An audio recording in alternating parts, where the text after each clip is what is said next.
بسم الله الرحمن الرحيم نحمده ونصلي على رسول الكريم. اللهم لا علم لنا إلا ما علمتنا. رب اشرح لي صدري ويسر لي أمري واحلل عقدة من لساني يفقهوا قولي وتمم بالخير وبك نستعين يا فتاح يا فتاح يا عليم يا عليم. بسم الله الرحمن الرحيم. Carrying on with the chapter of the forbidden women. So we've done the first three types. So the fourth type is women that when they are together,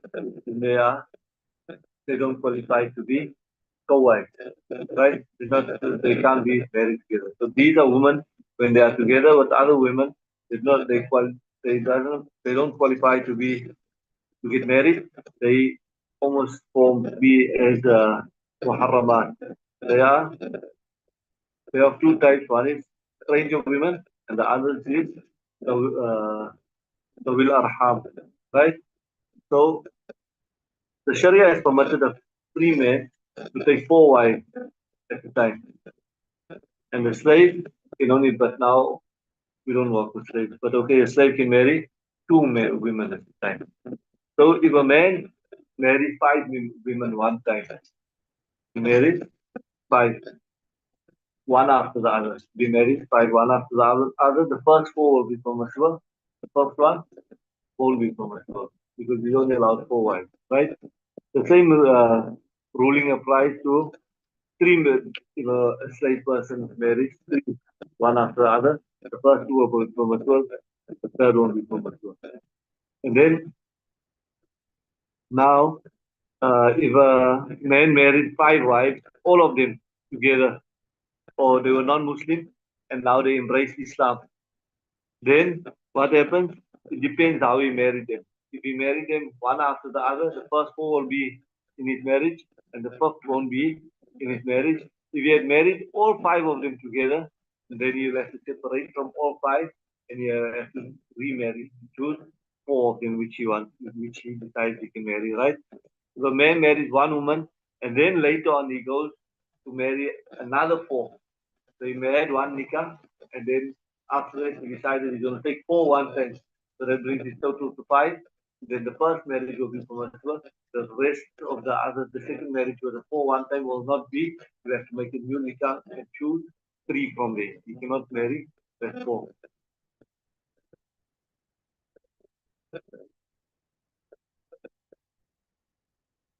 Right? If a woman marries two men by one contract, and one of them already has four wives, then a marriage will be correct to the one. So a person married two men. This man, one lady got married to two people. This man already had four wives. So a marriage scheme cannot be correct. It will be to the other person. Right? That was stranger women. Then you have the will arham. So it is to have two wives who are relative by blood or another. It is forbidden to have two sisters in one nikah. You can't have two sisters in the same nikah, right? Then it is allowed, however, for then you can't have a niece and a paternal or maternal aunt together. You can't have a girl and a mother's sister or father's sister in the same nikah. It is, however, allowed to have once a person got married. A lady had a child, example, Fatima. Fatima had a child by the name of Aisha. Then she got married to Zaid after that. Now she divorced Zaid. So this is it here.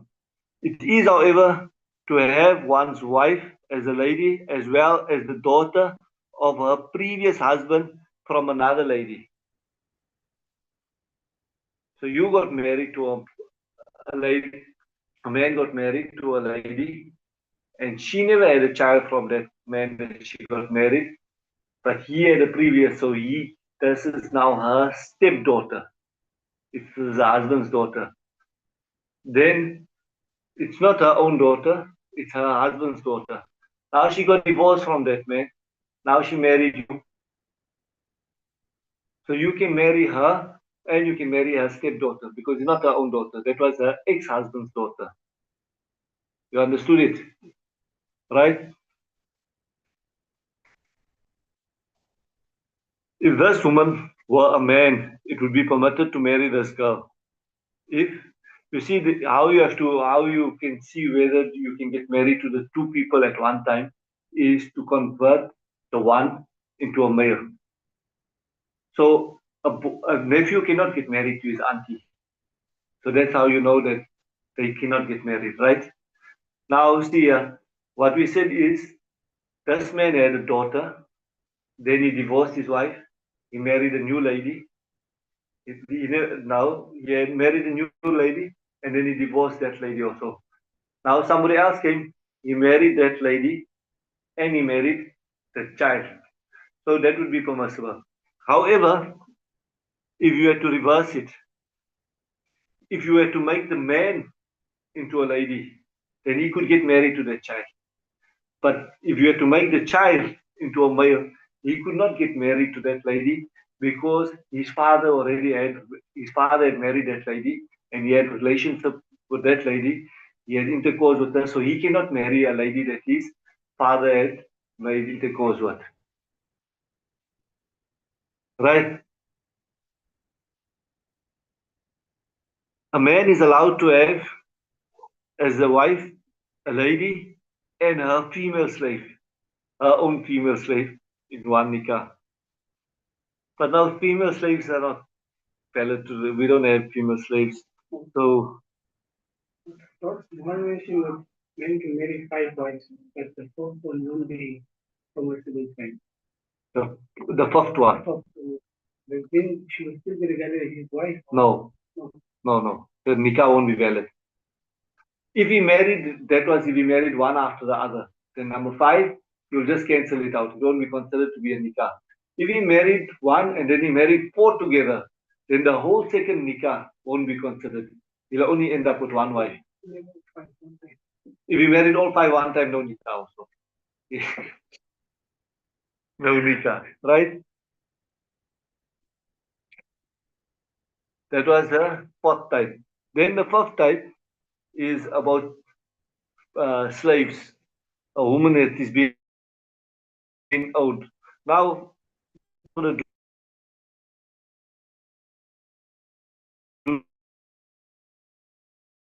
contract, then the marriage with a free woman will be correct, but the marriage with a slave will be incorrect. You can't marry a free lady and a slave in one nikah with a single nikah. If you had to make separate nikahs, it would have been permissible, but you can't make them in one nikah because uh, the status of the lady must be equal. So a free lady, she has higher status than a slave. That was the 5th type. The 6th type is women on whom others have a right. It is forbidden to marry those women on whom other men have a right. And they are, number 1, a married lady. Number 2, a lady that is in iddat, whether her husband passed away or whether the husband has a lady in iddat. So if any person unknowingly marries another man's wife and has intercourse with her, then upon separating, the iddat period will be wajib on the woman to observe.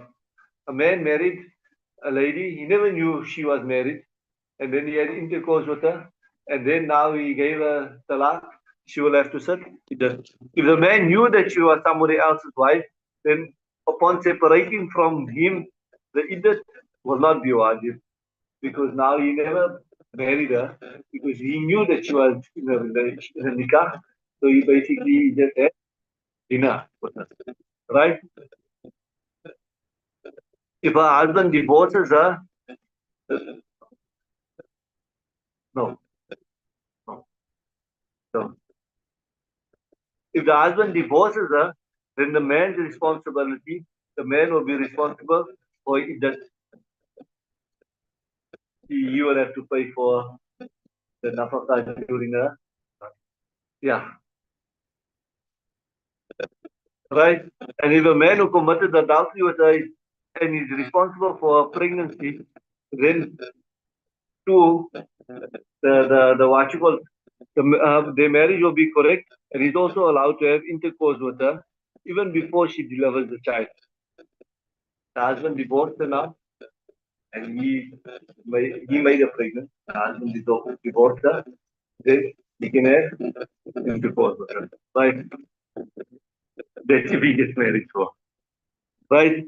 Then number 7 is when the women are of different religions. So these are women who is forbidden to marry because of they've been mushriks, they are idolaters, right? So it is not allowed to marry women who are fire worshippers, idol worshippers, irrespective of whether they are slave girl or free woman. The idol worshippers include women who worship the sun, the stars, and they prefer pictures, and they would subscribe to the Greek philosophy of the powerless God. Others among them are atheists, and they are uh, they are those who attribute hidden meaning to the Quran with regard to every deed in the world as permissible, whether good or bad. It is the same way every woman is included in this prohibition who follows a false religion. Therefore, it is not allowed to have intercourse with a female slave who is a fire worshipper. A Muslim is he is permitted to marry a kitabia. The kitabia is those who believe in the Jews and the Christians, right? If a Muslim man marries a Christian woman or Jewish woman, then he is authorized to forbid her from going to her house of worship. He can tell her that now you can't go to church. He can do that, right? And he can also tell her that you're not allowed to prepare wine in this home. However, he will not have the authority to tell her that every time they have intercourse, she must make ghusl. So that won't be wajib upon her. And that after what you call give birth to a child, you won't have that authority to her that you say that now you must sit at home for that period of fast. You won't have that fast period. It doesn't have that. That is number 7. Is that number 7 or number 8? Number 9, those women who are forbidden by divorce. So what is that? A man pronounced 3 talaq. He gave his wife 3 talaq. He cannot get married to her unless she completes the iddat and then marries another man who consummates the marriage with her and then divorces her, and then she completes the iddat again, and then they can remarry, right? If a man marries a female slave and later divorces her with 2 talaqs, then he will not be able to get married to her again ever. It's not that she can marry somebody else in a female slave. No, he can't marry her again. Also, it will be not allowed for him to leave her as a slave girl. Now they say that, okay, no, I'm not going to marry her, but she's still my slave.